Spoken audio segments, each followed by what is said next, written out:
Hi friends, நான் சத்யா பேசுகிறேன். இப்போ ஈவினிங் குழந்தைங்க வீட்டுக்கு வந்தோடனே ஏதாவது சாப்பிட்ணுன்னு நினைப்பாங்க.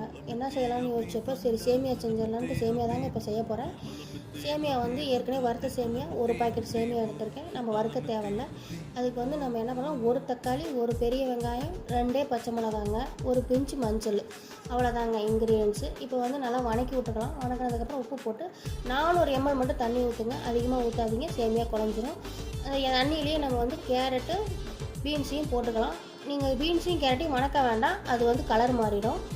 அதுக்கப்புறம் ஒரு 10 நிமிஷம் மூடி வச்சுருங்க. மூடி வச்சதுக்கப்புறம் சிம்மில் வச்சு மூடி வச்சுருங்க. காய் வெந்துடும். அதுக்கப்புறம் சேமியாவை கொட்டி ஒரு 2 நிமிஷம் போட்டு நீங்கள் மூடி வச்சுட்டு கிளறினீங்கன்னா சேமியா ரெடி. இப்போ இந்த சேனலோட நேம் நான் மாற்றிட்டேங்க. பாப்பாங்க தான் இந்த கெடி சமையல்னு வச்சாங்க. அது சரியில்லைன்ட்டு நான் மாற்றிட்டேன். நீங்கள் இந்த வீடியோ பிடிச்சிருந்துச்சுன்னா லைக் பண்ணுங்கள், ஷேர் பண்ணுங்கள்.